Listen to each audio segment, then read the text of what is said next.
everyone, it's Kaylee here, and today I'm sharing a layout and process video for day 6 of the 12 Days of Christmas Scraplifts on Scrap Squad. I am using our event kit from Aardvark Crafts.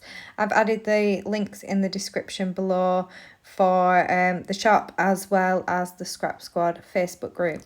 Now today's scrap lift is in the top right hand corner, and I've also added the link below if you'd like to see that as a close-up. But you can also find it on the Scrap Squad Facebook group as well if you'd like to check it out and join in with us. Now today's lift, I must admit, out of all the lifts that I've done so far, I've found this one tricky. I'm not sure why, but I did find this one quite tricky. I do love how it turned out in the end, but I definitely found this one the toughest out of them all. So what I've done so far is I've got a plate from my kitchen, and I've drawn a large circle on some pattern paper from the kit. And I absolutely love this. It's a green check pattern. It's really, really nice. I am going to use, it's kind of like a scrap really, a little strip of this red polka dot paper. I felt like I needed a bit of a shelf on my layout. I was going to bring in the twine as well, like on the original layout, because I really love how that looked. That was one of the elements that kind of stood out to me. So I am going to bring that in as well, but I still felt like I needed a bit of a paper shelf for everything to rest on. So that's why I brought in the strip of pattern paper, and I really like how that looks. I'm now bringing in some twine, and this is just from my stash, and it was just some cheap twine from Hobbycraft, and it's got like some silver sparkle in it as well, and I think it looks really nice. And kind of silver is the metallic I've chosen to go along with my Christmas layouts this year. I usually go for gold, so it does make a change using silver at Christmas instead. And I'm just going to fiddle around with it a little bit and tie myself a bow. I'm not going to stick it all down straight away because I do need to cut it down a little bit. But I'm kind of just laying things out to see how it's going to work. I have pulled in the photograph that I'm going to be scrapbooking today, and it's one of my son TJ. And another tradition in our household, I don't even know where it came from actually, but it's definitely something we've done for at least the last 5-6 years. But it's become like tradition for TJ to put the star on the tree. And one of the good things about this tradition is over the years you can see how he's grown. The earlier photos of him putting the star on the tree, my husband TJ's dad had to lift him so that he could reach the top of the tree. When last year he was actually tall enough to reach the top of the tree himself and put the star on the tree. Now, he was putting the star on the tree, but I always get him to pause just so I can get a photograph before he actually puts it on.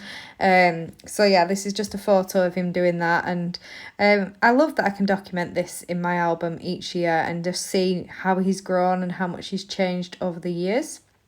So I have pulled in some embellishments. I've had a look through the die cuts and the chipboard, which I did pop my chipboard out of the chipboard packaging, and that's just because lots of the little pieces kept falling out and I was scared that I'd lose them.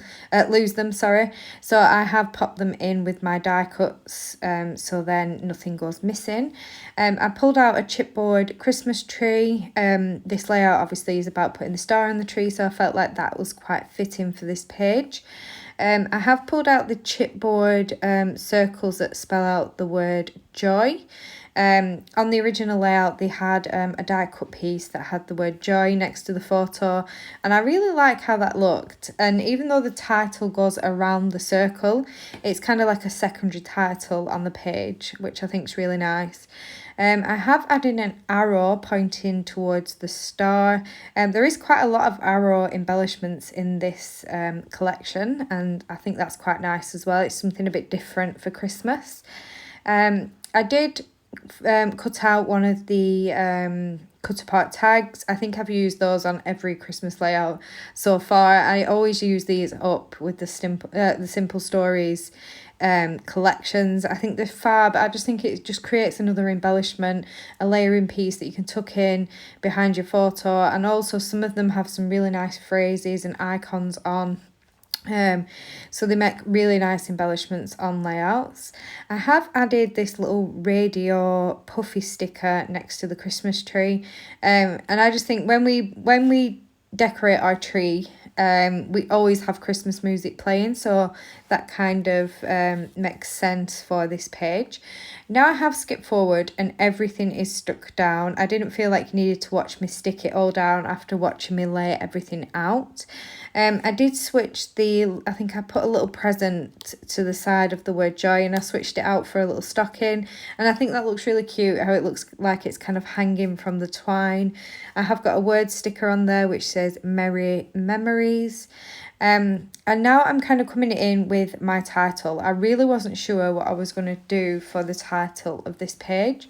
On the original layout, it's quite a large title going around the circle. So I decided to pull out my Simple Stories sticker books, which have lots of different colour alphabet stickers and tile stickers in here as well.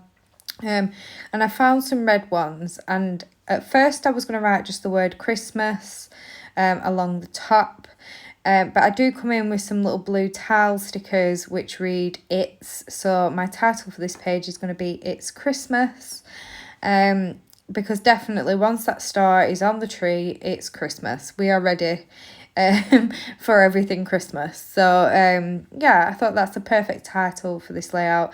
And what I do with these stickers, because they're paper stickers and they are quite flimsy and they're not very like weighted at all, I kind of just stick the little bits at the bottom and get them in position before I stick the full letter down, and then that way it does give you a bit of wriggle room just to move them around if they're not quite right.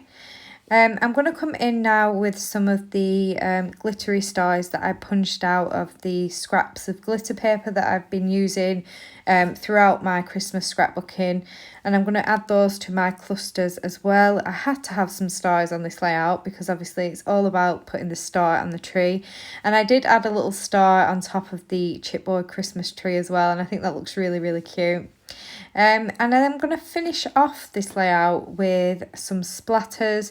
I just kind of splatter in the area that I have clusters, and a little bit around my title as well. And that really does finish the page off. So here are my close-ups of my finished page. Like I said, I did find this one quite tricky to do, but I'm really pleased with how it's turned out in the end.